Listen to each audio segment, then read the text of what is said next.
Welcome to Sweet Life Beat Life. We hope this video helps. You start with prerequisites. Be signed into an administrator account and confirm network connectivity. Open Settings, go to Network and Internet, then Proxy. Once there, you'll see two sections: Automatic Proxy Setup and Manual Proxy Setup.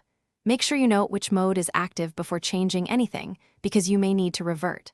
Also check whether a company MDM or antivirus is enforcing proxy rules.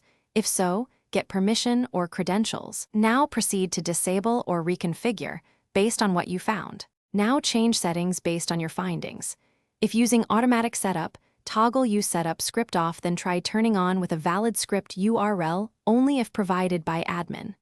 For manual setup, enable use of proxy server, type the proxy IP and port, and add addresses in Do Not Use Proxy to bypass local resources.